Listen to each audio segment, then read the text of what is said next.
this isn't the clear-cut open sexism that some of the commenters are talking about. That's what makes it insidious. A Black person does not get to take off their Blackness and play a game without being Black. A woman does not get to take off their womanhood and play a game without being a woman. I think the word that would feel the most appropriate is betrayal.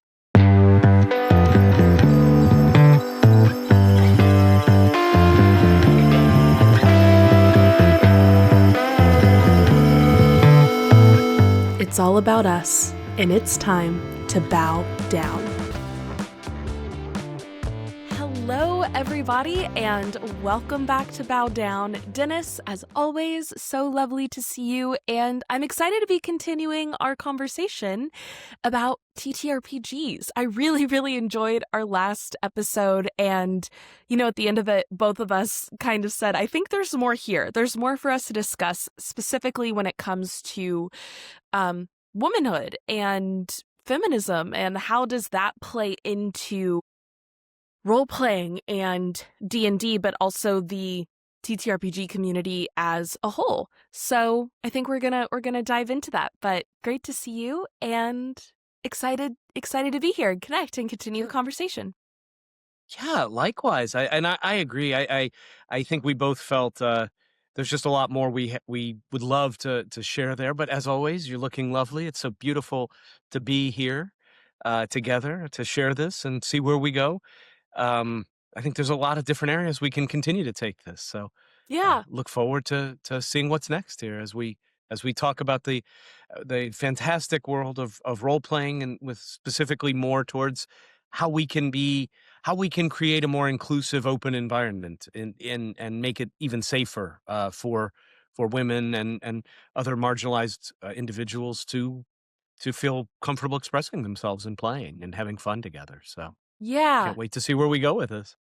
absolutely. Well, I have a few Reddit stories that I think it could be fun to start with. So I thought I might read one or two of those to you, and we can kind of use that as a jumping off point if that Yeah, sounds let's do it. good to you. So this first one that I'll just summarize, and I'll certainly still credit the original user for this story, but I think this is a story that a lot of people who play D&D and TTRPGs can probably relate to. And it brings up the interesting question of relationships in TTRPG context. So in this story, it is a traditional D&D game, and the DM is a woman whose husband plays at the table with them, and a few of their friends that are couples, but also a few of their friends that aren't couples play in the party with them. And some people I've recently learned have a no, dating at the table rule. And of course, I think that gets interesting when it's like, oh, were you dating before you started playing? And that's okay, but you can't date someone in the middle of this because that could ruin the vibes or whatever.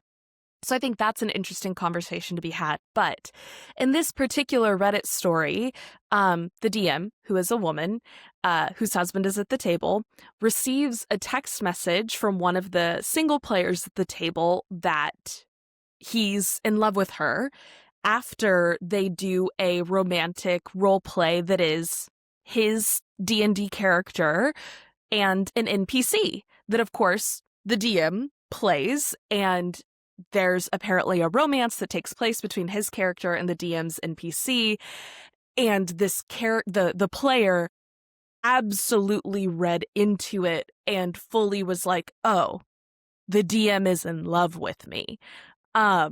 Even though her husband's there and there's other couples at the table. And I think this goes back and ties into what we were talking about with consent and safety rules as well last time. And eventually the DM and her husband decided to ask him to leave the party, that they couldn't continue forward with him as a member of their table anymore, unfortunately. But I don't know. So I don't, of course, remember all of the exact details, but I think this is an interesting starting point, because one of my first thoughts when I read this story was, of course, would this happen if the DM was a man? and there was a woman player. Maybe it could happen, but I do wonder like how frequent that is in the reverse.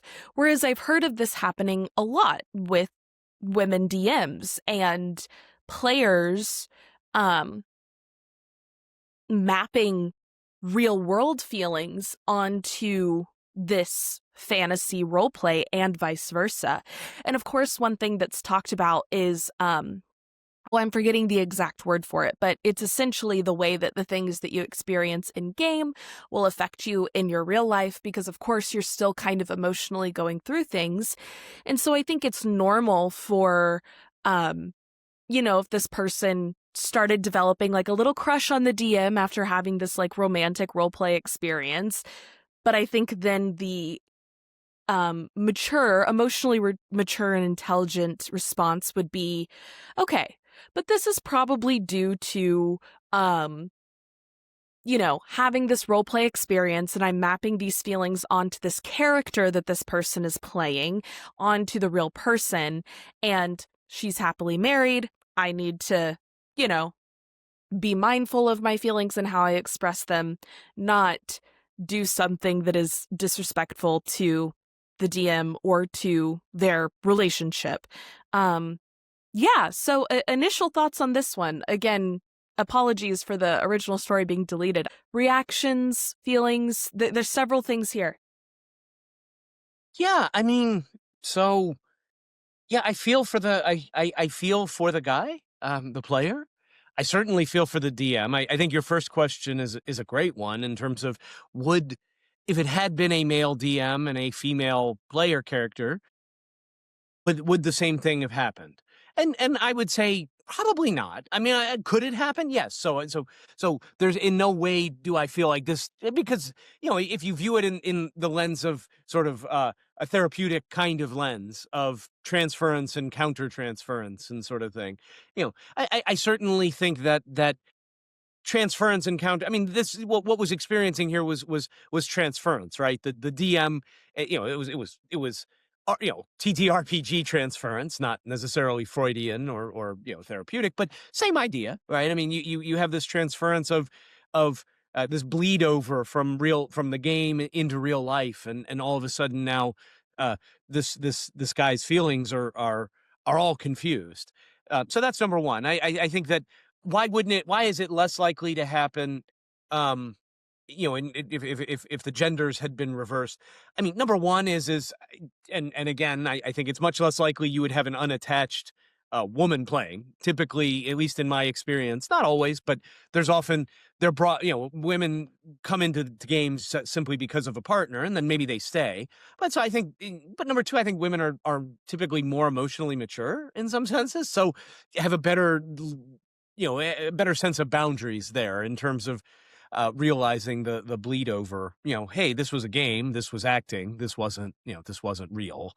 So I would say I think it's less likely, but I think it does show what I like about it, and again feel bad for the parties involved, but it does Right. show the power of these games, right? It Yeah. shows, and and and that's where something where if you did have a therapeutic, if this were a therapeutic role playing experience versus just a friendly table kind of experience, this could be a very corrective experience that the game master therapist could then work with that player to, let's talk about these feelings. You found these feelings for me, in this case as speaking as the dungeon master. Let's talk about it. What is it that it isn't necessarily me? It's what I show. What is what did you experience? Let's talk through it. Let's put these feelings out into the open, and ideally, the player could grow from that and say, okay, Yeah. well, it wasn't necessarily, there was this limerence that occurred. I think the third thing that comes up to my mind is it just shows how starved I think for attention many men are. So just this little bit of role play is attention that maybe this player hasn't gotten in maybe forever. Maybe they've never experienced it. And so all of a sudden now they feel this attention from the DM, in character or whatever the case is, but it feels so good. It's just addictive. They maybe have never experienced this before in their lives, and it kind of fried their brains a little bit in a sense, Yeah. Yeah. emotionally. And again, it sucks that I feel so bad for the guy because, and again, without knowing the circumstances and Right. and again, boundaries are boundaries, and sometimes the only solution is, unfortunately, to cut you have to sever ties. It's just that because it's not this DM's, and this is not a therapeutic group. It's not the DM and her Right. husband's job or boyfriend's job to fix this player or to help this player. They're under no that's not their responsibility, nor are they necessarily qualified to do it. It just sucks because you know, um, because again, what does it teach? What does this experience teach the player? That having feelings is bad. If I share my feelings, it goes badly. It's just all it's going to do is cause them to push their feelings inside Yeah. because I did this and look at it blew up in my face. And again, if they've never experienced this kind of attention, there may be some deep-seated beliefs that no one could ever feel this way about me. Like I'm not good enough. No one's ever and again, I don't want to therapize this individual. I have no idea what's going through their minds. I've no so full disclaimers all around. But that's Right. where Right. that's what I would explore. Like what Yeah. and that's where I see the there's a true sadness for me for this player because you know it's not their fault and nor is it the DM's job. So it's this Yeah. it's tough. I don't know. That's what comes up for me. But what about you? You had already read Yeah. it, obviously. But what other things or to riff on even agreement or Yeah. whatever. What else came up for you? I absolutely agree with what you were saying, especially about, this idea that women tend to be a little bit more emotionally mature. But then as you were talking, I was really reflecting on, well, why do I think that this is more likely to happen in this scenario of a man developing this limerence transference to a woman DM versus the other way around? Like, why does that feel more likely to happen? And at first I was like, well, because men are kind of taught that they're owed a certain level of like respect or attention from women. And then there's also this kind of like masculine, like the toxic masculinity of it all that is not just I'm owed this, but I can have any woman I want, even if she's in a committed partnership. Like all I have to do is say the word and she's mine. Like it's very objectifying, right? But then as you were talking, I really resonated with what you were saying about having a deep sadness for the player too. And what if this is the first time that they felt a connection like that and they didn't know how to separate out that feeling and that opportunity to learn from it, rightfully so, because like you said, it's not the DM's job, nor is it anyone else's job besides any professional that you might be seeing to help you with things like this to, help you solve or fix or work through or process any feelings like this. But it really brought up the male loneliness epidemic debate that I keep seeing online. And the difference between men being starved for attention that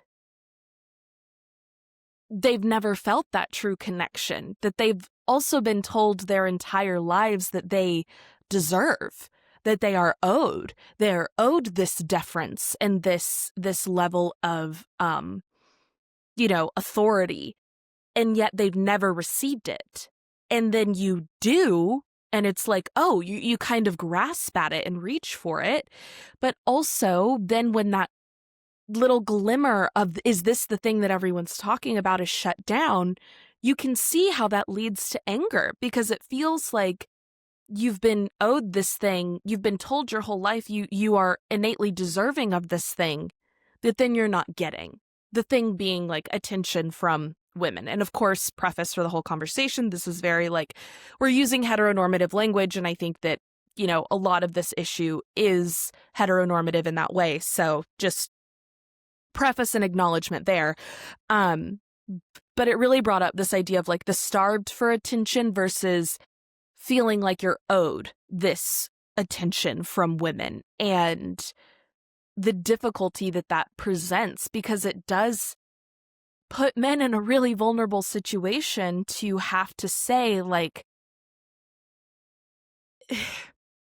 to really own that you want love and acceptance and also partnership and someone to take care of you. Like, who doesn't want these things? But there's a really big difference between wanting those things and trying to work for them in a healthy way versus wanting those things and being told that that is what's going to happen and that you deserve that and that that is the natural order of life, even subconsciously, right? That's kind of the messaging that young men receive. And so it does make me wonder, is this the first time that this man has felt this? And then it's immediately shut down. And it's like, is that going to create anger and hostility and potentially all sorts of other negative side effects that aren't wanted? And again, I want to reiterate, that does not mean that it is this woman's job to reciprocate those feelings or help this man work through it in any way, shape, or form. Absolutely not. But I think it's an interesting thing to note when us as a society are looking at these patterns and how this happens. And one thing that I know that I've experienced is having men as friends and that friendship being deeply misconstrued for something romantic, and this feeling of like a woman is kind to you, a woman takes an interest in you and asks questions and wants to get to know you and wants to build a relationship with you, even platonically. And that man being unable to separate that from a romantic relationship. And that's something that I've confronted a lot, that it is like, whoa, whoa, whoa, whoa, whoa, why did you jump there? And it's like, well, you ask me questions about myself. You ask me like how I'm doing. You ask about my family. You care about my feelings and you're nice to me and we hang out. And it's like, what you're describing is friendship. And then you jumped to this romantic thing, right? And yet that still comes with this sense of rejection that I think does, kind of like we talked about last week, build up these calluses and these hurts that if you're not actively undoing as they happen, can really build up in a dangerous way that I think does create, in a really extreme scenario, this like kind of incel behavior that does get really misogynistic and sexist and woman hating quickly if that pattern continues. Yeah, I think you bring up such a good I mean, you bring up such a great point because what is how do we best handle I mean, so it's fair that it's not unreasonable for this guy to maybe have developed feelings because you can't really control Right. feelings, right? I mean, Right. so that's he did nothing wrong, in terms of how he felt. Now, again, how did he handle that? I don't. I think the mature way to handle it, probably, and again, not obviously, we don't even have the original post to go back to, and it would be one sided anyway because it's going to be from the perspective of the DM, probably in this case. But what and I go to think back, okay, if you were the DM and I was this player, how would I now, today, how might I have handled it 20 years ago is very different than Right. how I would handle it today, obviously. But, I think it would be like, hey, I'm just, I want to be, I want to bring something up. I'm feeling this way. I don't, I don't, it feels weird to me. And I just wanted to throw it out there, and just let's talk about it and bring your boyfriend in. Cause like, I don't want anything untoward here. I'm having these feelings. Like that would be one way to bring it up. Like, or something I wanted to make you aware. I think there's a bunch you can do as the guy to I mean, or do nothing at all, of course, is another option, to just work through that, take that shit to your therapist or get a therapist if you don't, and like notice this. But there's a bunch of different ways to handle it. How would you, I mean, I guess let me ask that if you were the DM in this situation, how would you want this player? So you have a player, this happened. right? And you're acting because you understand acting. You were in drama, like it's totally acting for you. But this other guy maybe wasn't in drama, has no idea that it's acting. How would you want him to handle it? I'm curious. Yeah, I think honestly, and 9 times out of 10, I am such a let's talk about it person. Like if something comes up, like bring it to me, tell me, let me know, like we need to talk about it together. And I don't think that that's a bad if this person feels like they need to say something, bringing the partner in, I think is a really good call, or at least like if you're going to pull the DM aside, just the two of you, say like, and I'm happy to like talk with your partner here too, or like if you would feel more comfortable with them here, like like at least note that so that there is that respect of the partnership. Um I do think that you could do that, and I think that to protect the sanctity of the game, that might be one way to go about it. But truly, as the DM, if this started happening to me, what I would want in an ideal scenario is to not know about it and for them to be able to look at these feelings and say, okay, this is probably transference, and I need to process this and figure out like how to get over these feelings. And if the player is unable to, then come to me as the DM and say, hey, I've had a really great time doing this role play, but I think moving forward, I would be more comfortable if my PC didn't engage in romantic role play anymore. I don't think that's something I want to um, make a part of this story. So if there's some way we can kind of like close out that storyline in the next session and then moving forward, that would be better for me. And then me as the DM would say, absolutely, totally understand. We can absolutely do that, close it out. That way, this player, while they're working through whatever transference, if they don't want, it's going to be hard to do that while you're actively role playing a scenario with someone that is causing those feelings. I guess it And also then, depends on yeah, how close they are friends too. That's the one, like yeah. if this is just like, hey, friend of a friend, I think the versus, hey, I've known this guy for 10 years and, he's been in my friend group. I don't know. Does that make a difference? Like to me, that seems like it would make a big difference for me if again, if the situation were reversed. If it was somebody I was Yeah. friends with for 10 years, like I'd feel a lot more or even if it was somebody I knew, if I had known you for 10 years and I started to feel this way, I might definitely be more wanting to have a conversation versus, hey, I'm invited to this group because of a friend of a friend. That's weird, right?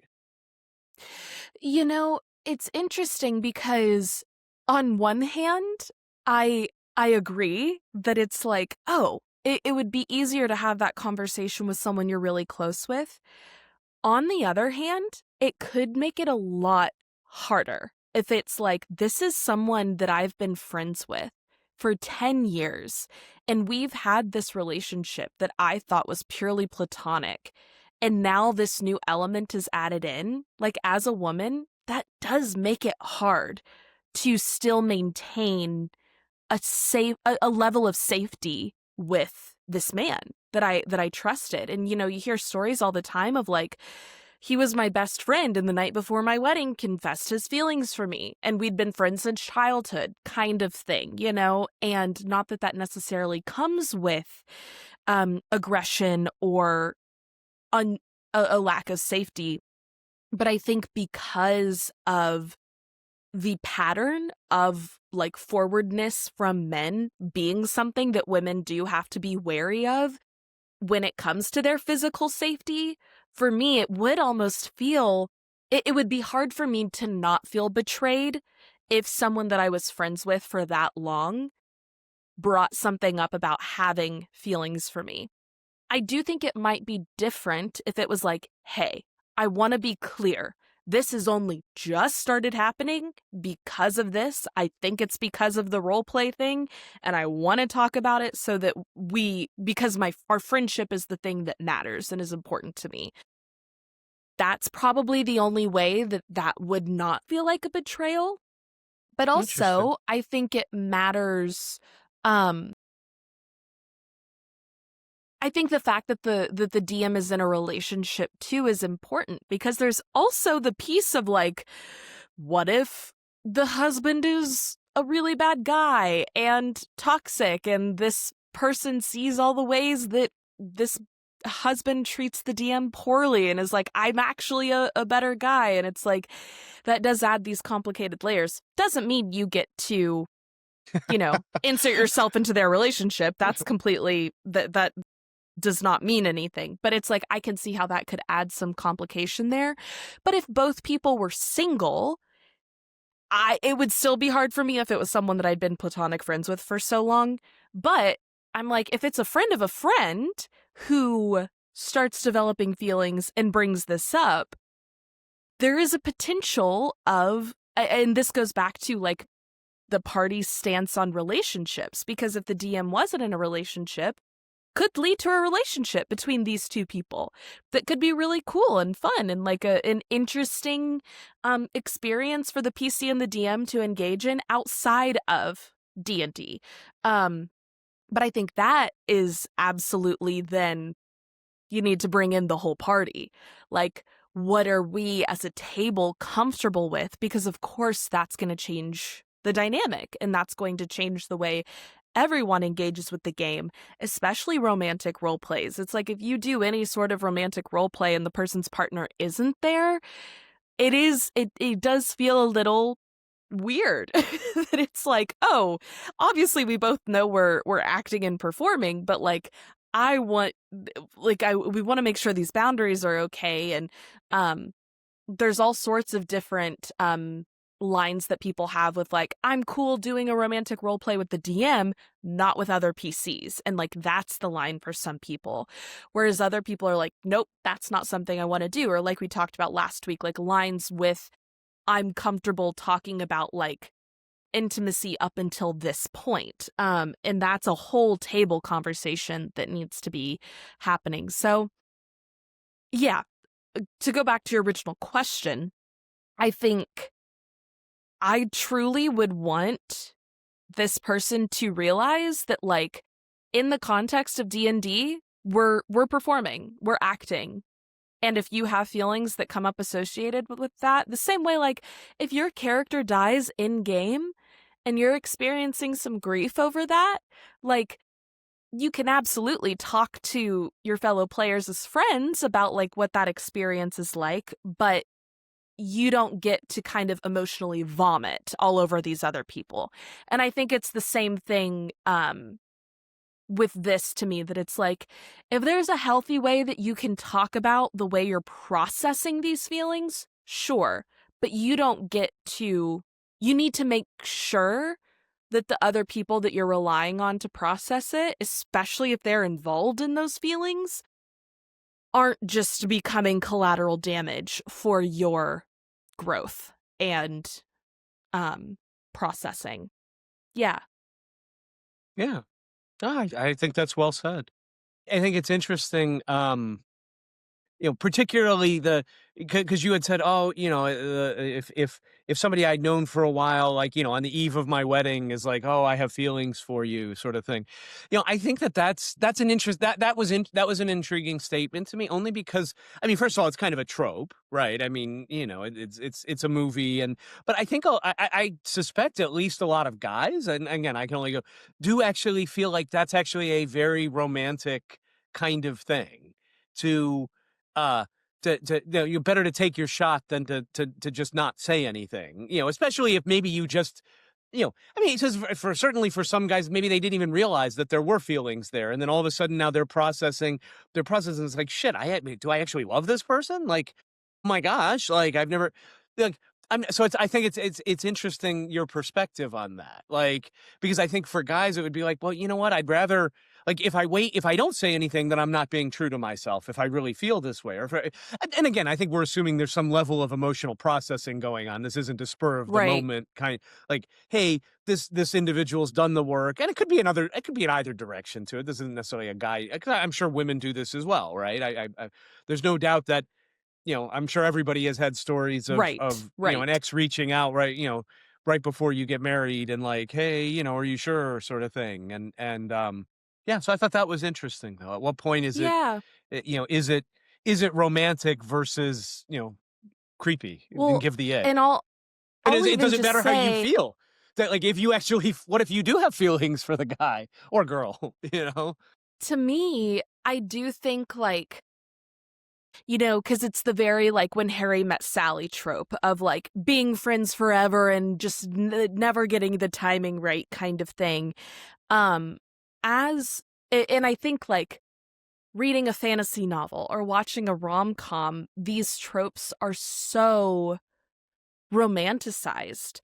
But then you put it in real life and it's like, whoa, that actually looks and feels very different. Because to me, hearing you talk about, like, what's the line between romantic and, like, creepy, and I don't know if I would say it's creepy. I think the word I think I used this word earlier, but I'll use it again. I think the word that would feel the most appropriate is betrayal, because obviously there's circumstances where it's like, if you never got the timing right, whatever, whatever. But at a certain point, if someone is marrying someone and that means they've been with them probably, like, minimum 2 years, at least a year dating and a year engaged, right? But likely 4, 5, 6 years with this person. And if you've been friends through those, like, 2 to 6 years with this person and seeing their relationship with this person grow and them, like, building something with this person, to me, if someone did the whole "and I've always loved you" thing, I would feel like I'm losing a friend, because at that point, I think if I felt that way about someone, the most loving thing that you could actually do is let them go and say, they're choosing this person, and I may have a different image in my head of how I want their life to look and how I want my life to look, but it's their life. And your job as someone's friend is to respect their choices and decisions and their priorities, even if they look very different than yours. And to me, it would kind of feel like a fuck the choice that you made to be with this person. Like, I think you're making the wrong decision. And it's like, you don't get to tell me that. You have no room to say what the right call for my life is.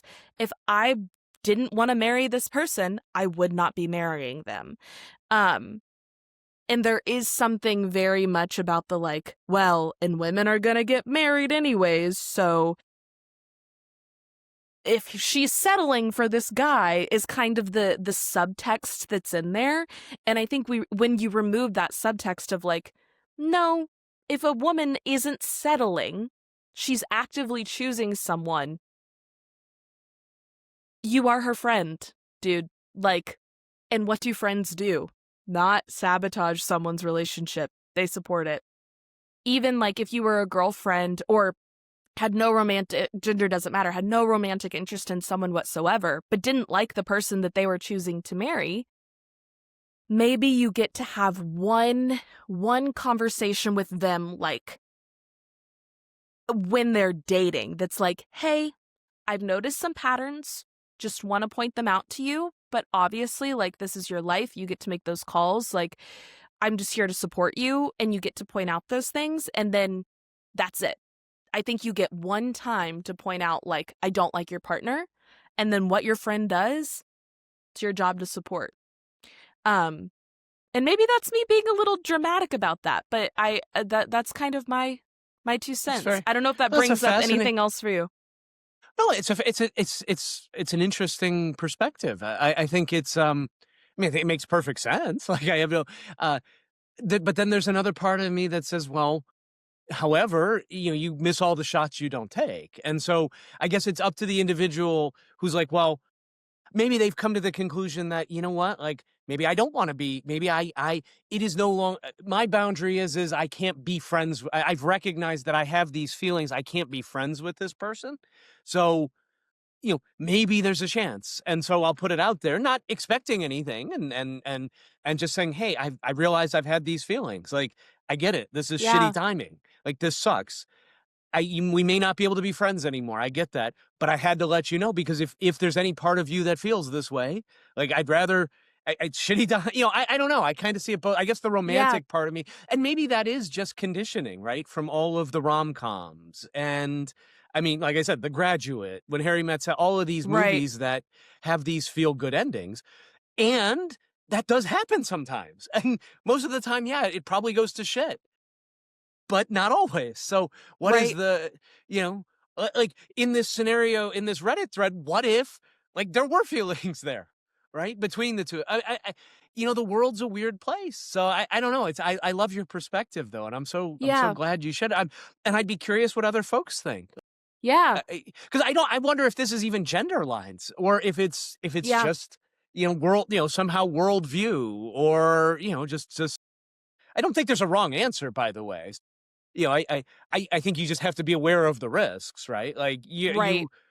it is unfair. What I think is unfair is for the individual declaring their love to expect anything out of their friend. To like, and that includes to expect the relationship to be the same. Like, you Yes. can't unring a bell, and so you have to go into it accepting, with, hey, this may, like, no expectation here. We may not be able to be friends, and I accept that, but I'd rather it's I can't, I wouldn't live with myself if I now that I Right. know this, I have to say something. Or I mean, again, I don't know. It's just, it's fascinating, actually. Yeah. I don't think there's a right answer, really. I don't, but I love your perspective, and I'm curious Yeah. where others lie on it. No, I absolutely, I would like to hear what other people think. And I absolutely agree with what you're saying, that it's like, if you do choose to do this, it absolutely has to be with the expectation that, like, it's this or losing this person, right? It's like it either works or you're you're Yeah, it's a Hail blowing up Mary. the Like, relationship. It is. it's a Hail Mary, Yeah. right? I mean, so you And better so, be 4th and 10, but you know what? If it's 4th and 30 from your own 5-yard line, you don't punt. When the game's on the line, you still go for it, and you don't throw, you try to get a first down, I guess, is to yeah. use a sport. It's just interesting. I don't know I don't know that there's right answers. And Yeah. again, I think we're I a little think, far field from the right, Reddit, right. because that wasn't this situation. But when you said it was, Yeah, no, I was very it is curious of it. Yeah. interesting.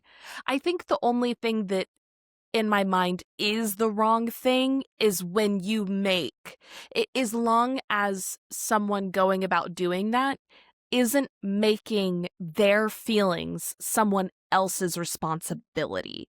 And I think that's where it goes to the, like, you cannot expect anything from this other person, exactly like you said, is like, if you just need to say something, I mean, and then there's something to say, I guess, like, by telling someone something, you are putting it on them and now they know. But as long as it's being done, not expecting, like, even if they were silent and you never spoke to them again, would you still want to do it? I think that's the line for me. It's like, as long as you are owning that this is completely on you and you just can't make your feelings someone else's responsibility, is what I'm going back to. And I Yeah, think no, that's totally. what that feels like sometimes. But I agree with what you're saying too, that it's like, it's complicated, and how much of that is conditioning. And also, like you said, not even along gender lines, but how many times do we all want the fairy tale ending, whatever that looks like? So And is it wrong it's, to want the fairy tale ending? I What don't think is, that's wrong to want it, for sure. But I think, you might not get it and you have to accept that, right, but, right. or I Yeah. guess you choose to manifest it, in which case you get the fairy tale ending you want. I don't know, Yeah. I guess that's what other people would. No, very fascinating stuff. Yeah. That was great conversation. What was the Yeah. second story? I was about to say, are you ready for I'm the ready for next it. I think one? we've gotten a lot of juice out of this, maybe more than we needed to, but I love where we went with it. Yeah. So Okay, this is also on RPG Horror Stories, and it's titled Playing a Woman. I think I got the teeniest taste of real-world sexism. Okay, so sounds this is good. a Let's story. do it. This isn't really a horror story, but it's been on my mind and I want to put it somewhere. So I'm using an alt account for this. My friends don't read this sub, so I want it to be as safe as possible. I've been playing D&D on and off for 15 years now in multiple campaigns that got to level 20, but 3 years ago I did something new. I played a female character. We're a 5-person party, 3 men and 2 women IRL. In character, it's 3 women and 2 men because of me. As the years have gone by, I've started to notice little things here and there in how the NPCs treat me. I'm trying to play this character as a kind of take charge type person, but the NPCs tend to kind of brush me off when I feel like they shouldn't. I'm a powerful sorcerer with a kind of dark reputation, so I would expect they'd show me some respect, but often, well, they don't. And it feels like sometimes other PCs just get a little more recognition, a little more respect for reasons I can't quite put my finger on. I've brought it up to the DM a couple of times and he's always had a reason. Well, this NPC talked to you like that because of X. Or when the barbarian in the group did X, that really earned the king's respect because of Y. It's like each individual instance had a reason that could be valid, and no one instance is a big deal, but it's just that it kept happening. I've played with this DM before and never felt like this, so it was kind of baffling to me.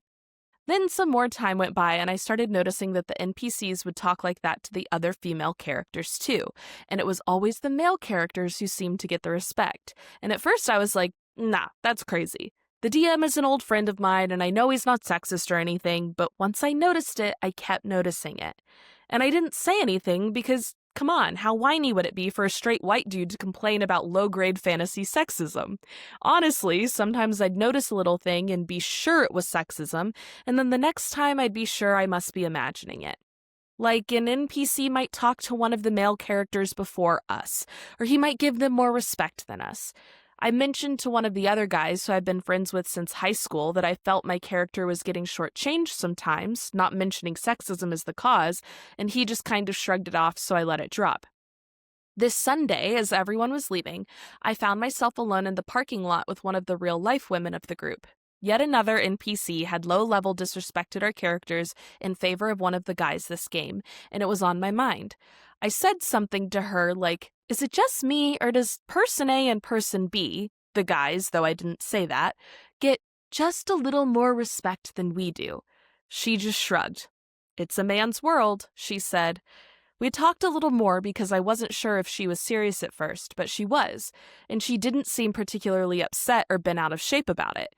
As far as she was concerned, this is just how it goes.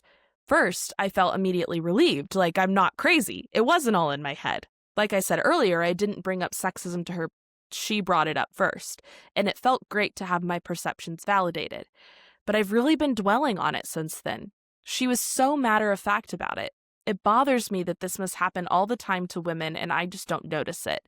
I mean, obviously this is a really small sample size, the DM, whose NPCs act that way, and the other guy players who don't notice it, and obviously I don't really understand what a woman goes through. I don't want to pretend like my little thing here is on the same level as what real women experience every day. It's really her reaction that stuck with me, the sort of welcome to the club vibe I got. Honestly, if this is normal for women, I don't know how they deal with it. I find it infuriating, and I only have to deal with it every now and then in a fantasy world. Edit. Wow, never got gold or silver on anything on my real account. Oh, so they must have gotten a reward for this post. Anyway, I just want to clarify my DM's intentions and demeanors since a few people didn't quite understand this part.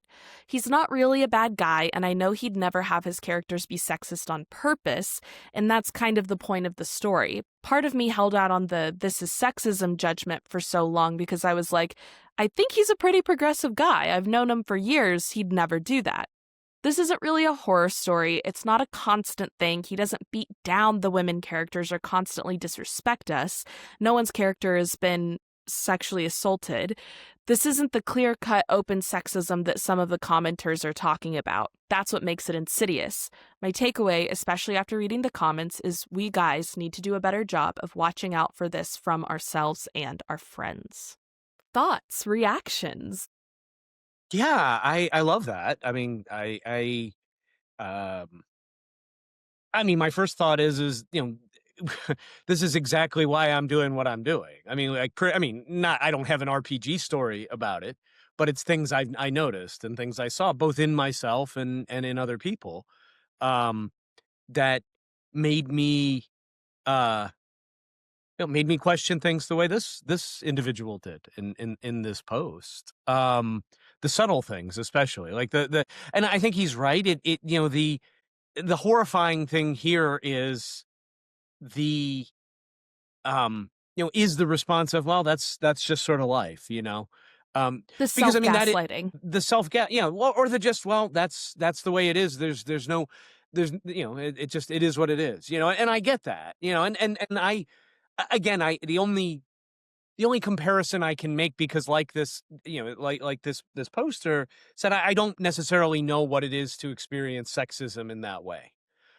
What I do know is from a neurodivergent perspective, what it feels like to be excluded because of how my brain works, and because of my mannerisms, and to have to mask and to be something I'm not. So I get that angle of it, and that's how I sort of process it, in terms of, in the best way I can, to make a false equivalency, but something that's maybe a little bit closer to an Sure, equivalency, sure. right? Um, I find myself, even as I work with clients who are neurodivergent, and it's kind of like, well, yeah, you got to kind of figure this out, like, I get it, like, this doesn't feel good, but what accommodations can you make, and at what point should you no longer, at what point is it unfair to have to make accommodations, for these sort of things, um, and again, I doubt that, I'm sure the DM probably doesn't view themselves as a sexist. They're probably a perfectly reasonable person, and they came up with reasons, why why their characters behave, the NPCs behave the way they did, and they all seemed very plausible. So it doesn't strike me that there's a genuine, like, misogyny that's in the DM, like, Right. based on my listening to that, and Right. the way Not the a player conscious described it. intention of that. Yes, of intentionally being sexist or intentionally hold, but I think it does highlight how society views women, and how it's trickled down into all of our thinking. And it's a call to me as a dungeon master to make sure I'm not doing that. Are there places? I don't think so. I mean, I know, in the campaigns I've run, I don't believe I've ever run across that. But it's a reminder to me to always be on the watch for it. Um, and then the question is how do you, what comes to my mind is how could there be a dialogue about this in a safe way, where the DM, who by all accounts seems to be let's make the assumption the DM is a good guy, whatever that means, and is not deliberately being, gaslighty and sexist, and is in fact a good guy who is just has the societal weight, the air pressure of society that has caused sort of this subtle, insidious, misogyny. Like, how do you have that conversation? I don't, that's the other thing that I'm sort of popped up for me. Like, how do you keep it from being defensive? I don't know Yeah. what comes up, how does that land, and what comes up for you? Yeah. No, I absolutely love everything you're saying. And I think it is so hard because, like you said, when he brought it up, it's like, well, he had all these reasons that it's like, that makes perfectly good sense. And in a quote unquote like good guy's mind, if we're presuming he is a good guy, um, you would have reasons for doing all of these things. And yet, just because you have reasons that don't on their face look sexist doesn't mean that subconsciously, like, why the one example that the OP uses is, well, the barbarian really earned the king's respect by doing this one thing. Okay, that is an explanation there. However, why doesn't the dark sorcery earn the respect from the king, whereas the brute strength of the barbarian does, right? Like, there's still subliminal messages that are being communicated there. I think it's really hard to bring it up and it not get defensive, because we all have internalized misogyny, internalized racism, internalized homophobia. Like, it is impossible to escape our socialization without that being imbued somewhere in your subconscious. And I think that's really where the work of being not just a pro ally, but being, again, I'll refer to Ibram X. Kendi's book, How to Be an Anti-Racist. I think that the things that he talks about in that book are really so important across the board. How can I be an anti-homophobe? How can I be an anti-sexist? Not just not actively be sexist, but take active steps to do the opposite. is really important. And I think when we confront these things, it's really important that we're not just confronting the internalized piece of it and like where that might have come from. Because I know one thing that I do for myself is like, oh, well, but I have that because of this experience I had when I was younger. The natural conclusion of that is, so it's not my fault. And I think sometimes it really is just having the confidence enough to say, you know, and maybe it is my fault. Maybe I did do a racist thing. Doesn't mean you're a racist, but maybe you did a racist thing or you had a racist assumption. And with this DM, I think it's absolutely understandable that they would jump to, oh, well, but this is why, because I'm not a sexist. I don't hate women. I think women deserve equality. But when someone brings that up to you in a casual, calm, you know, low stakes way, that really is the opportunity for some inner reflection.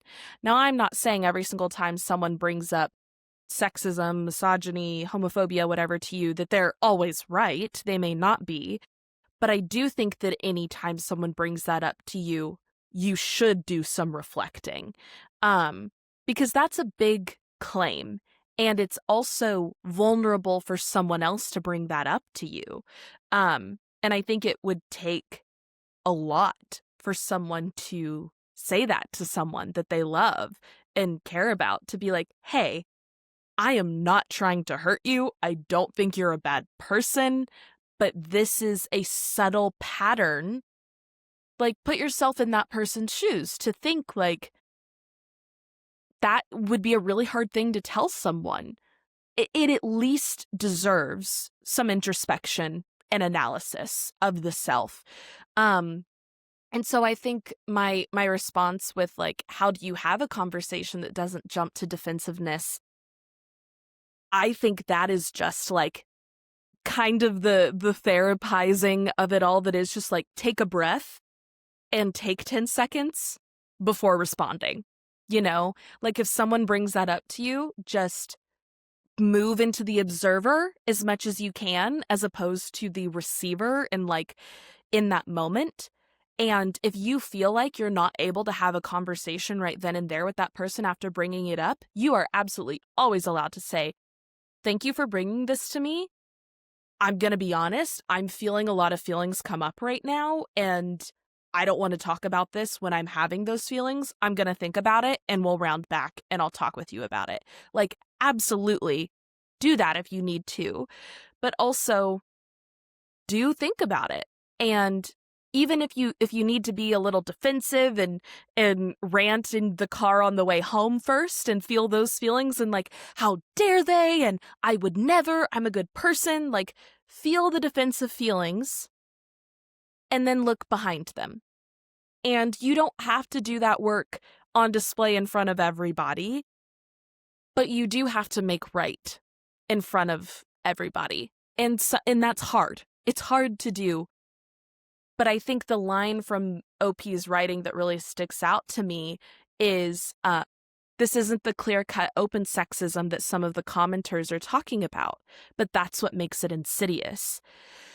And to me, it's really hard when it's like, yeah, the men that are out on my comments on YouTube or on TikTok or under our podcast calling me the C word and saying that I'm dumb and, you know, all of those things, and being extremely rude to you and all this stuff. It's like, those people aren't the people that I'm scared of.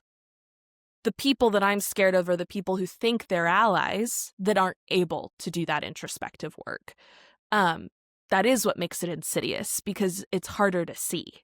Yeah, that was a long rant, and I don't know if there really is a clear-cut answer or not, but yeah, would like to know your thoughts. I like everything you've said. I think, you know, from my perspective, in how you bring it up is also important. So as the player, and really, you know, I think the way you do it is from a position, if you can, from a position of curiosity.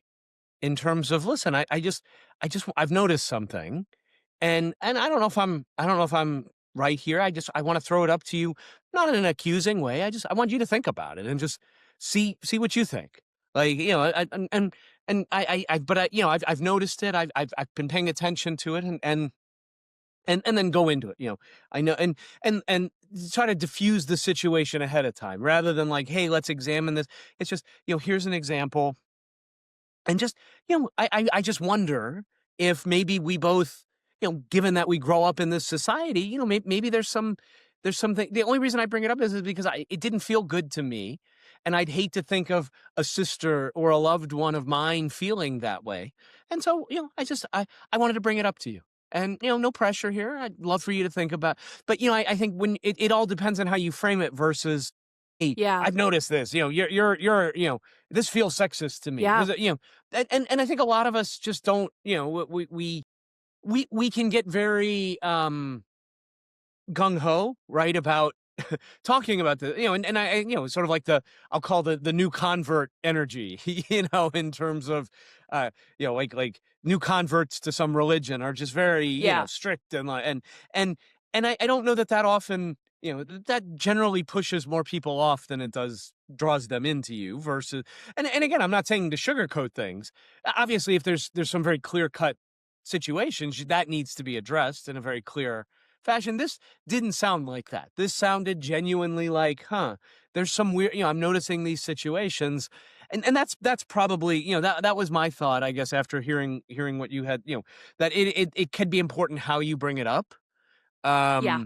Because how people receive things can be vary based on how if they feel they're being attacked. Absolutely. I completely agree with that. And I think what I'm hearing you say is also like assume the best intention and make sure that this person that you're talking to knows that you respect them and that you are assuming the best of them. And not that that means they still might not get defensive. I think if anyone, even me talking about this, I'm like, I know I would get defensive in that situation too if someone brought that to me, of course, because no one wants to think of themselves as a sexist or a racist or any of these words that it's like bad, bad, bad, alarm bells go off. But there is something in, hey, can we reflect on this together? I know that you are not this type of person, and I know that you would never intentionally do this, but that's why I think that this is something we should talk about so that we can, and I even love what you said about like both of us being raised in this society that communicates these things subliminally, subconsciously. I wonder if there's like a conversation for us to have here about this and just reflect on it together is really powerful. And that way this person doesn't feel attacked, because if anyone feels like fingers are pointing at them, their walls are going to go up. That is just human nature. And so as much as being on the receiving end, I do think it's your job to try and be as open to the feedback as possible. I completely agree with what you're saying that, we need to give people the benefit of the doubt and assume the best. And it does make me think like, the very classic kind of trick that you hear people talk about, that's the very Zen Buddhist kind of way of thinking, that is, if someone cuts you off in traffic, how quick are we to think, that asshole, they suck? And then it's like, no, what if their kid is bleeding out in the back seat? It's like there's always the other story that you can tell yourself. And it is human nature to want to go to the worst because it is protective, right? It is a safety mechanism to jump to the worst case scenario. And I think exactly what you're saying is, no, you don't have to jump to the worst case scenario. Assume that this person is speeding because their kid is bleeding out in the back seat. Doesn't mean that they're not speeding, and I think same thing here with this conversation. Like, let's assume that this person is not intentionally doing it, is actually trying their best to be anti-sexist, but is still speeding, maybe. And we need to think about that and have a conversation about it. I completely agree. Another thing that came up for me that I would love to hear your thoughts on, Dennis, when I first read this story, because I was kind of like, that's an interesting feeling that came up for me there, was one, I wonder how old this person is, because they said they'd been playing RPGs for 10 years, and this one campaign has been 3 years long so far. And how long it's taken them to, I don't know, potentially bring up something sexist that they've noticed. Because the feeling that came up for me was, it really stinks that sometimes it takes someone experiencing something directly in order to be a really active ally for it, right? And I know that we've talked about this in the past, and how, like, me experiencing sexism and misogyny is kind of a doorway into understanding, like you said, with your neurodiversity, it's a false equivalency, but it's a doorway into understanding oppression, right? Not to compare the plight of women to the plight of neurodiverse individuals or people of color or any of those other things, but it's a doorway into understanding, at least to some degree. And there was a little bit of like resistance in me that was, okay, come on, dude, you're sitting here saying you're like trying to be an ally, and that you think that, like, obviously this man is not intentionally a sexist, but is this the first time that he's felt up in arms about it? Is this the first time that he's brought something up with his buddies? Has he ever stopped locker room talk? And maybe he has. And again, I'm absolutely repeating the pattern of assuming the worst in OP, and that's not fair of me to do either. But when I recognized me having that reaction, I was like, oh, that's an interesting feeling that I'm having. That is, I just wonder. And also wanting to check myself on that it's like, this guy may be really active in his like allyship work. But I also thought that was an interesting reaction that I had, because I do think we see that sometimes, that, you know, our politicians that are extremely homophobic until one of them has a gay son, and then they turn on a dime. It's like, why did it take it happening to you for you to build some empathy for someone else? And again, false equivalence to OP there. But yeah, so several different things there. Thoughts on that? Yeah, I think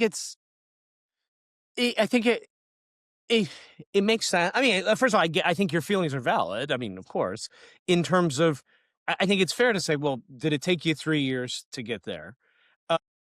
At the same time, I also feel, it reminds me of the parable in the Bible about the workers who come in, you get picked up at 6 in the morning, and then the guy goes back and gets more workers at noon and at 3 and at 6, and they all get paid the exact same. The guy who worked 12 hours versus the guy who worked 1 hour.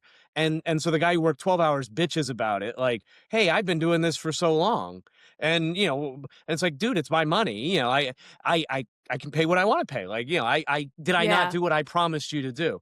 And again, that's what popped into my head there. But I get what you're saying too. Like he shouldn't, like, this guy shouldn't, the poster should not be like glazed for the fact that he's noticing this. Like, like, wow, you're such an awesome guy. Because I think it is fair to say you're just noticing this now. Hey, welcome to the club, buddy. But at the same time, whoever's not against me is for me, so the very fact that I have an ally now is a good thing. And it's like, how can we speed? So I see both sides of it for sure. Yeah. Like, I think it is valid to say, glad you're here. And I wish it hadn't taken 3 years for you to get here, but I'm happy you're here now. Right.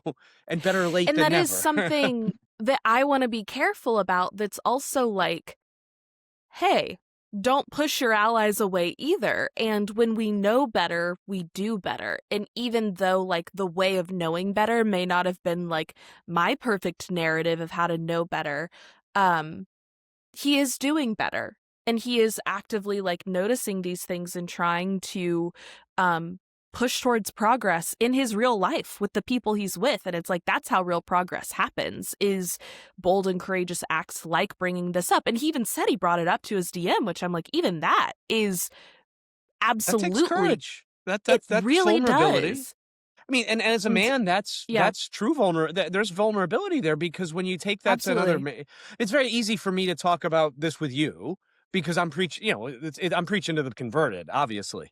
It's a lot different to go take your faith, if you will, to the street corner and, stand on that, the proverbial soapbox. So credit there as well. And, you know, it would have been great if it had been sooner. Now, even we don't know the Yeah, circumstances here, of course. right, And to be fair, for a lot of guys, you're blind to it because you don't until you start to look, you don't see it. But what I do promise is he's going to see it more and more and more, because that's what happened to me. yeah, And once you start looking for it, you see it at all points. I mean, it's impossible not to see all over the place, in the workforce, in therapy, in everywhere. There is this subtle tinge that of misogyny that is there.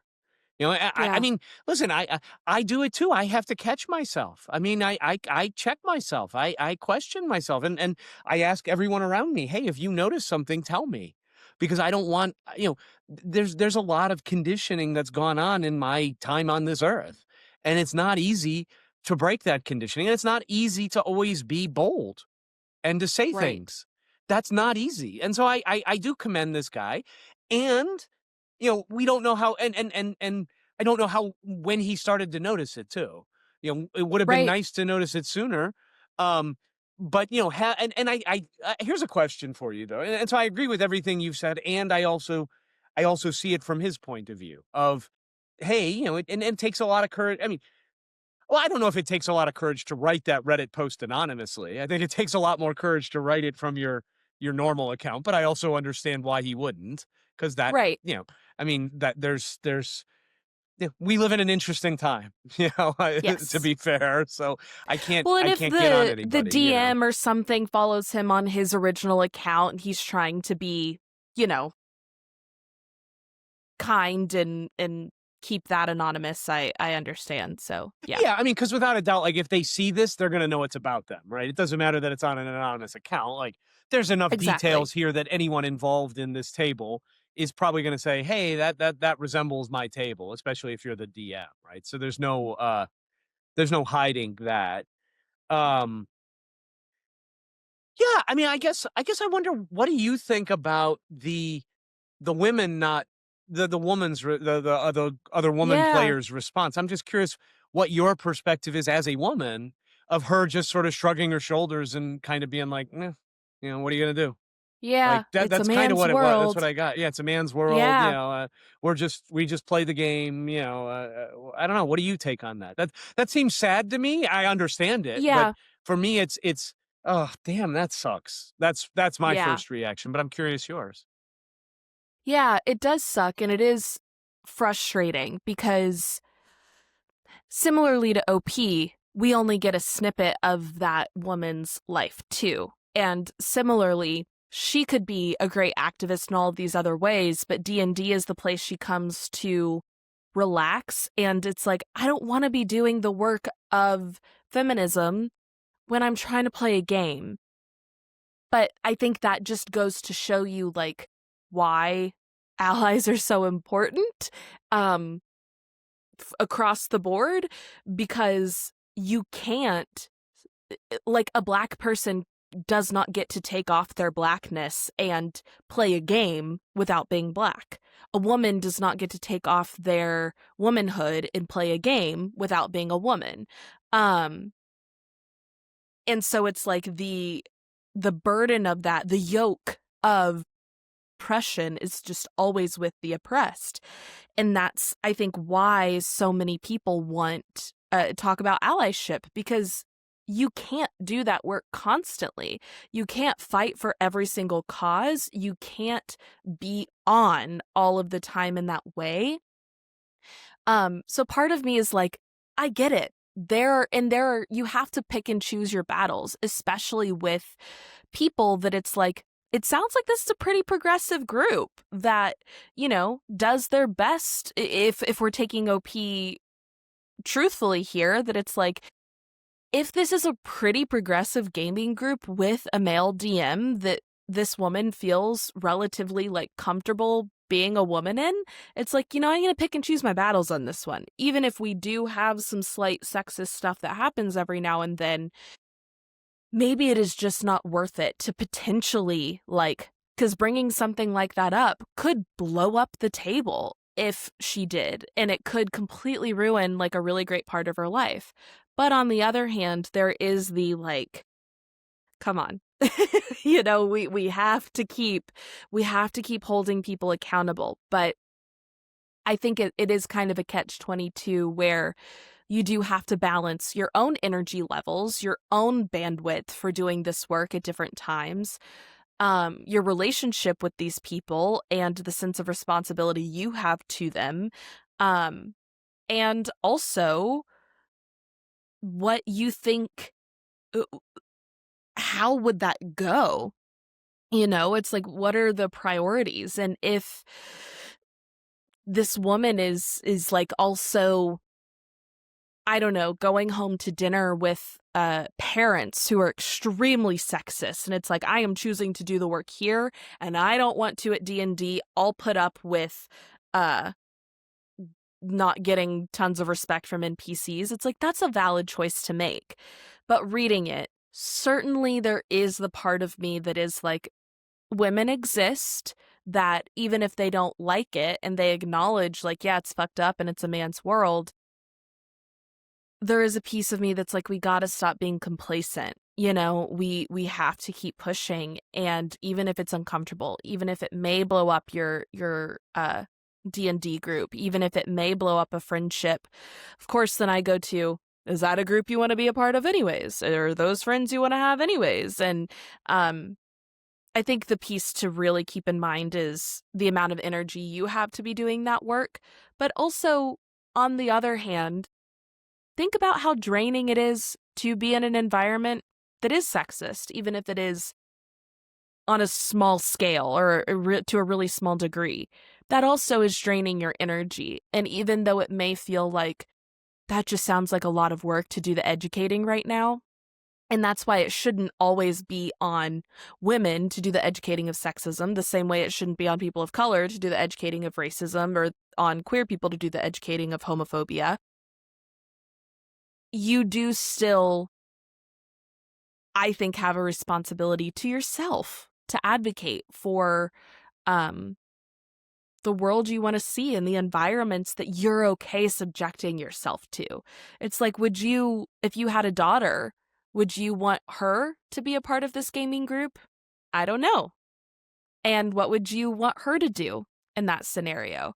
And I kind of think about that with me and like little Reese, right? It's like, would I want little Reese to be here? Because she is with me. So it's interesting.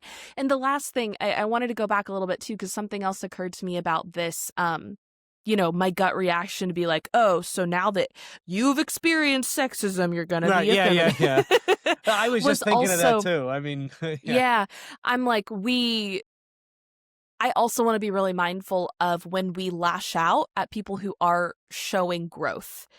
I think it's easy to get angry at the people who are coming over to our side because it feels safer to be angry at someone who's coming over to our side. And like you said earlier, it's not to say that those feelings aren't valid, but that's something that as that feeling came up for me, I definitely checked myself on.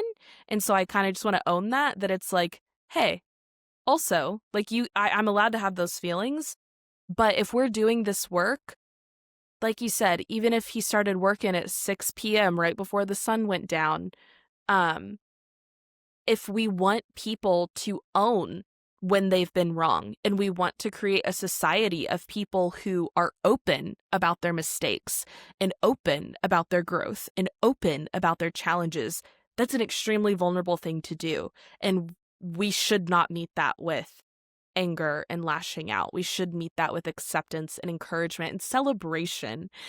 even though, maybe there's some reconciliation and repair that needs to happen if there was harm made before the step of growth happened. Like, we can do this with nuance, but as someone who wants to encourage people to move in this direction, that's certainly something that I'm noticing about myself, that it's like, that's not, it's a fine response to have independently, like I said in my car on the way home, but that's not the reaction I want to mirror to people that are growing. I want to celebrate that. And so I just want to throw that out there too.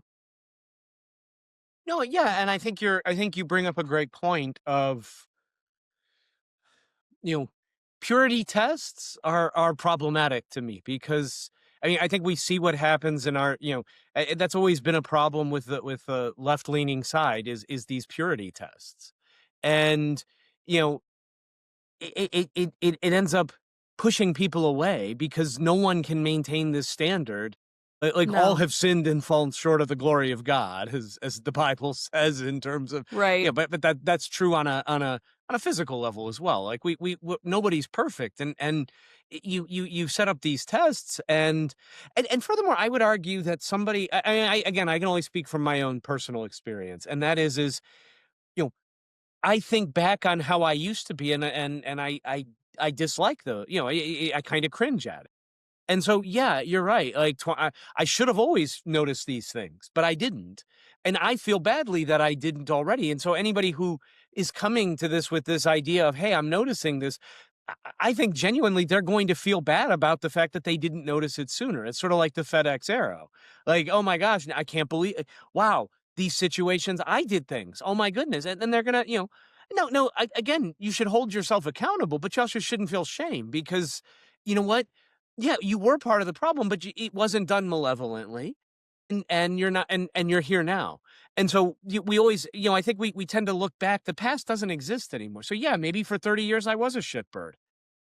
You know what? But I'm not now, and that doesn't. There's no sin for me to atone for because I'm here Right. now. Like, what do you? And so I think I think there can be this idea of again, like I've been here all along. Where have you? The fact is I'm glad. The message should be, I'm glad you are here now, Yeah. and what can we do so others can get here more quickly? Because it feels like it has been a long wait as well. But I'm glad you're here. Like, Yeah. how do you combine all of that? You know what I mean? Like, that's the message. Like, I'm glad you're here, but I'd like more people to get here faster. How can we do that as Yeah. well? Let's work together on that. I completely agree. And I love what you said about like holding it all. Like, we also can do this with nuance and complexity. We have to, because that's the only way that this growth can happen. And you're right, purity tests are inherently unfair. There's no such thing as a perfect victim. There's no such thing as a perfect ally. There's no such thing as a perfect activist. And I think that's also part of why so many people are so fearful to own growth and coming forward, is because of the shame of who they were before. But how powerful are those stories? And I do think us as a society need to move in the direction of celebrating growth as opposed to decrying mistakes of the past. And again, not to say that that doesn't mean we don't need to repair and acknowledge and, reconciliation and all of that good, important work that also needs to be done to make right. But there's a difference in, and I think we may have talked about this last week or the week before, there's a difference in guilt and shame. And shaming someone is, I am a bad person, versus guilt that is, I did a bad thing. And when you're stepping into guilt, you can acknowledge, I did a bad thing. I can repair and make right for that bad thing. Versus the shame of like, I'm bad, I will always be bad, and I can't get any better. Then no one has any motivation to grow. If you believe you're already bad, you're not going to grow. Yeah, why try? So, Well, yeah, and then that's exactly right. And if you're if like if somebody came to us with this and we're like, well, yeah, that's nice, but where was this 3 years ago, buddy? Like, yeah, don't want you now. Like that seems very yeah, short sighted to me as well. Like right. that totally seems like cutting off your. But yet I feel like a lot of folks would do that. even subconsciously, whether or not it comes Yeah. out, and I Well, mean, even, that and was my I gut appreciate you. reaction, right? Right. Yeah. I appreciate you sharing that because, I mean, it's a legit reaction, but it's not expansive, right? It's restrictive, to go Yeah. back to what we've Yep. talked about before. Like, if we just assume that this guy, would it be wonderful if everyone were perfectly enlightened and had this, you know, view and listen, I don't even think I'm perfectly enlightened. I don't know that I ever will be. I'm trying to make the world better by making people feel good and thinking their voice matters, like that, and they're just every bit as important and knowledgeable. Do I mansplain things sometimes?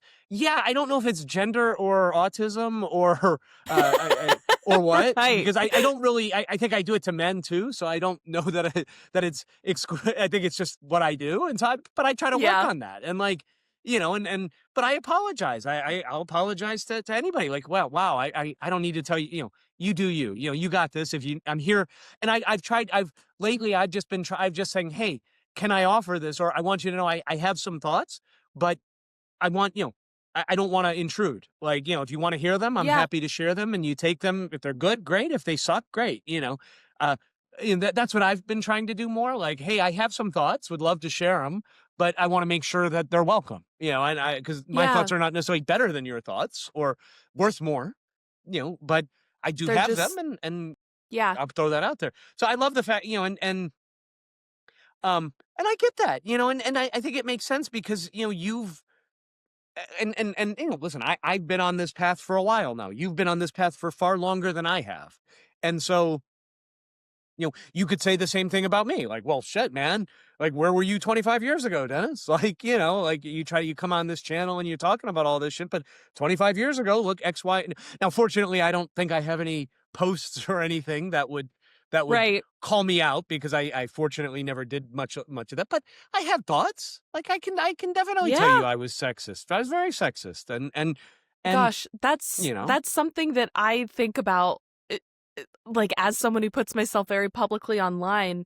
I'm like, I've always tried my best to be an empathetic, caring person, but I'm like, I'm sure there is something somewhere, some video or photo of me doing or saying something sexist or racist or homophobic or oppressive to a group that could come out, and it's like something that truly keeps me up at night, that it's like every day I try and be better and I try and push forward, but I'm like, what if I get canceled for something I forgot that I did? And this is truly a good reminder for me too, that it's like, even though, like, yes, I was born a woman, so innately I have some predisposition to feminist work and being on this specific path that we talk about, but also, to this day, I do things and say things that are sexist that I don't realize till someone mirrors it back to me, and that's part of the path too.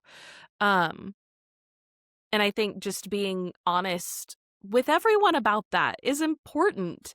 And I know I got a comment the other day that was like, I posted a video that was trying to be really nuanced and talking about something from both sides, and someone posted a comment that was like, it's baby's first steps into being progressive or into like wokeness or something. And I was like, it's just funny to think about, like, I have been actively like reading allyship progressive literature and trying to be a progressive person for the since I was 16, I'll say. And so that's, well, I just turned 26. For 10 years, I've been really trying to educate myself in this way. And it's like, who knows where that comment came from or like why it was that way. But it's like, even then, there's a lot left for me to learn. I will never have learned everything. And I think my opinions, like with this whole purity test, it's like it could have come out of that. With me trying to make a video that talks about two sides, it's like, did I just not adequately represent where I fell in the spectrum of belief versus me talking about what people believe? And it's complicated and nuanced. And maybe, and part of me was like, well, I need to go back and watch that and see if I misstepped and said something that wasn't that. But knowing that, like, maybe this person interpreted this video as my first steps into activism, even though I feel like I've been walking the path for longer than, just those first steps. But in some way, we're all always making our first steps into activism, because you can't fully release these subliminal things that continue to be communicated, right? It's not even like once you unlearn them, you're free from it. It's like, no, you're constantly being given these messages again and again too. So I think on one hand I was kind of like, ooh, ouch. But then on the other hand, I'm like, well, yeah. And I kind of hope that I'm always taking a new first step to learn something new about what I can do better. And I think that I don't know, just mirrors what we're saying here. Also, to kind of, as we're coming to the end of our episode here, anything else that you wanted to make sure we touched on in terms of women, feminism in RPGs? I know that we brought up today relationships at the table and, men playing women playing men, women DMs versus male DMs. There's, of course, a beautiful world of non-binary people who play RPGs and non-binary characters that you can have as NPCs. And so there's all sorts of gender and sexual identity kind of things that come up when it comes to acting and playing and role-playing and games. But is there anything with this episode and last episode that you're like, we should talk about this, or we should touch on this, or of course it's such a huge world, we're never going to get to anything, but final thoughts? No, I really love the two stories you brought up today. These Reddit and where we went with it, which was, as always, all over the place, which is in and of itself lovely. But I do feel like this is very empowering in the sense of, it shows how role-playing can make things empowering. Mm-hmm. So what are some things? Number one, just the voice. So being able for women to have a voice at the table is so valuable. So just to be talking, whether your thought is why weren't you here 3 years ago? Why are you just noticing this now? But to be able to speak that and to express that frustration, to feel safe because I think it's very fair for somebody to say that to me, like, hey, why weren't you here? And again, you can't judge me for it because I am, I'm here now. But at the same time, I think it's fair to say, hey, I wish you were here earlier and Yeah. things like that. But I think it should, but number one is I'm seeing this voice. But the thing that came up for me too is just these two, this corrective experience for this guy, this player, this poster, to see this subtle sexism, I'll call it, the insidiousness of it. Like, it really Mm-hmm. makes me think, gee, do we need more, we need deliberate campaigns like this that are designed to highlight to men these feelings. Now, the question is, could you get men to play them? I will, like if there were, with a woman DM and, and is that their job? And do women even want to take that responsibility? You guys have so much responsibility. Do you really need to teach men? And I guess the question is, could a male DM do that? Or do you need a woman in that loop? So, I mean, yes, a male, as a male DM, I can absolutely, you know, it would be very interesting for me to show male players what it would be. What would that look like? I would need help in crafting that campaign, but that would be an interesting campaign to switch, Yeah. and to not make it some tropey Amazon, I'm thinking of the Futurama Death Yeah. by Snoo Snoo episode. Like, how do you not turn this in again to some male power fantasy? How do you weave in true subtle sexism, not, oh, these are the Amazon women, snoo snoo, which is very obvious. But how can we do that? How can I, as a DM, again, without shoving it, making it a moral lesson, but just as everyday life, how can I do a better job of showing players what it feels like to be on that other side of the coin? Because there is a power. And we saw it from both of these examples.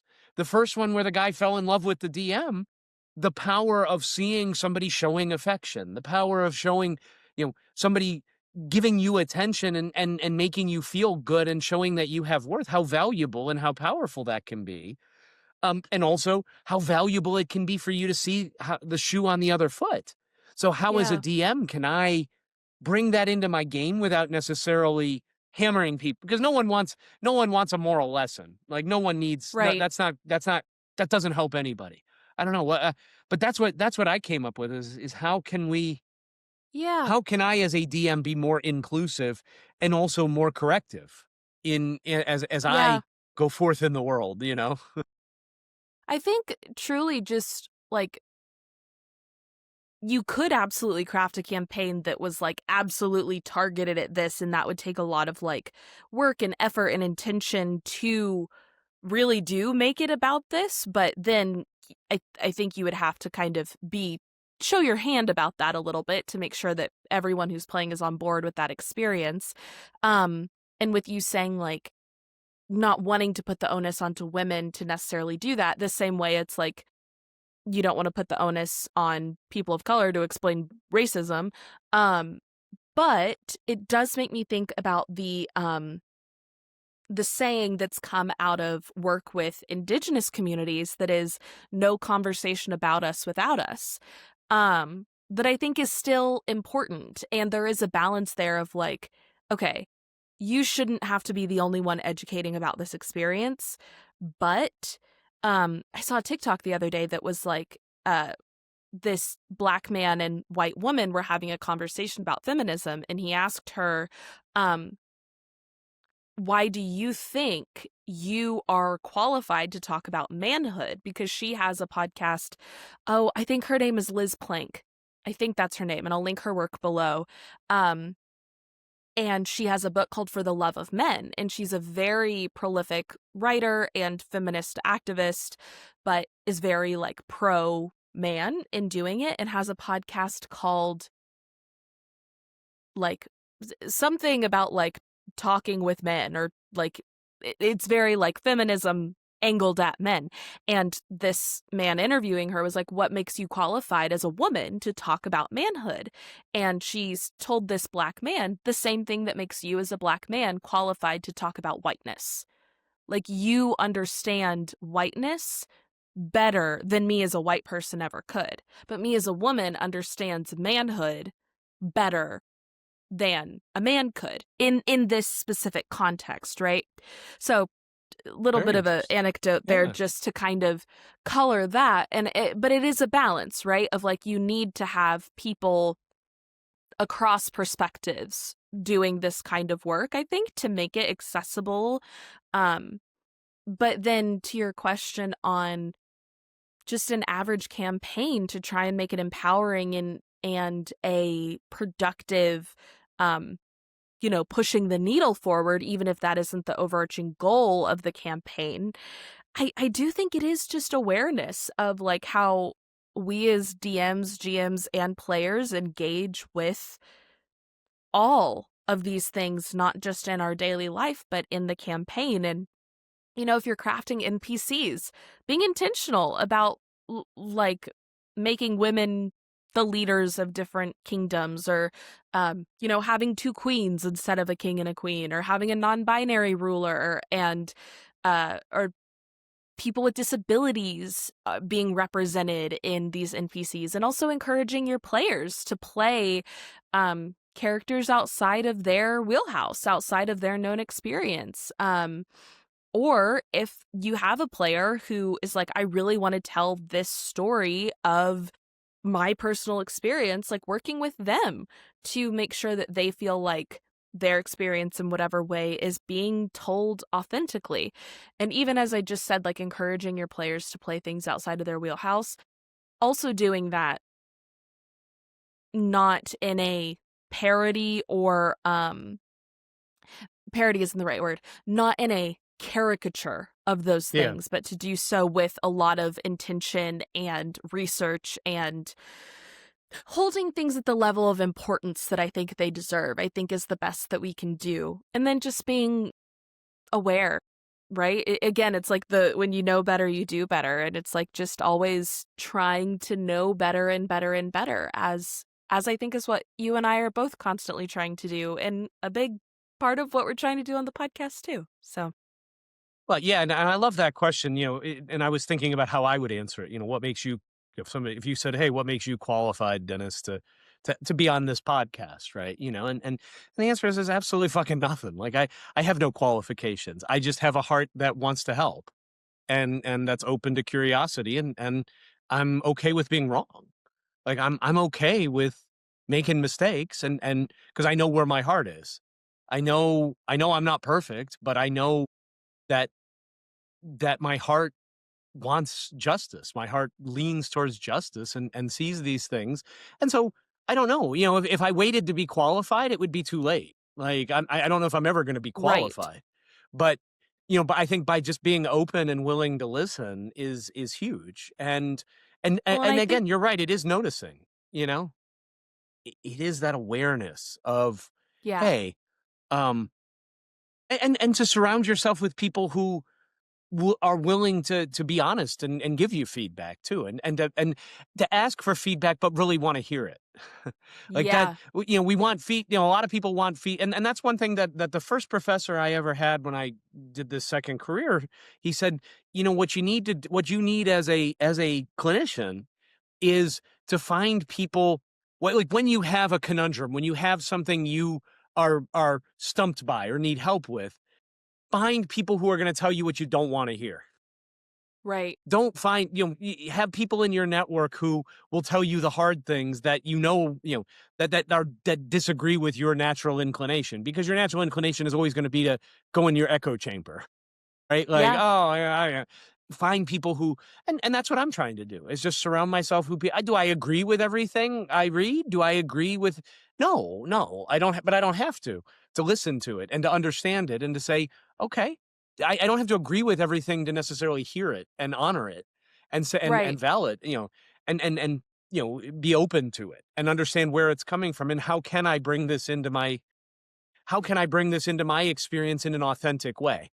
A great example of this for me and is um again, I think we talked about it a couple of weeks ago, but the whole Harry Potter with J.K. Rowling and her anti-trans stance, and how easy it is to just be like, well, she's already made her money. It doesn't matter what I do. I like Harry Potter. I mean, I'm not a Harry Potter fanatic or anything, but I like Harry Potter. But after reading the perspective of, hey, by supporting her, she gives money to do things that actively harm people like me, as a trans individual was saying, and that changed my view of things.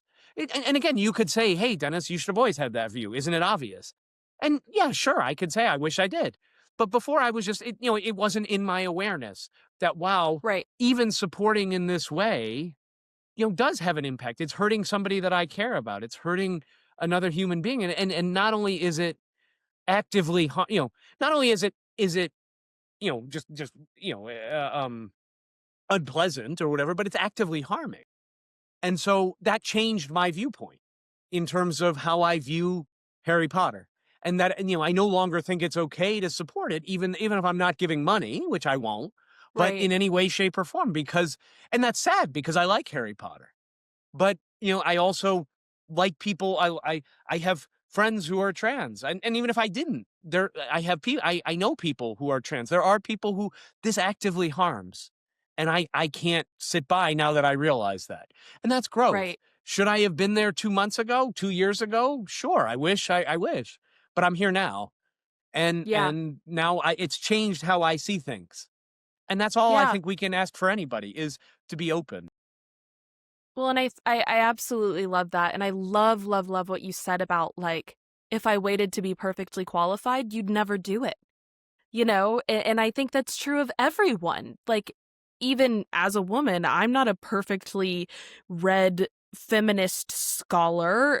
Like, I'm sure I've taken a few women's literature classes and feminist classes in college, but that was not necessarily my primary focus of research. And I'm really not pulling from much except for my own experience. And I think that's true of anyone who's doing any activist work, even if you are a part of the marginalized or oppressed group. Like, no one's a perfect activist. No one's a perfect ally. No one's a perfect victim.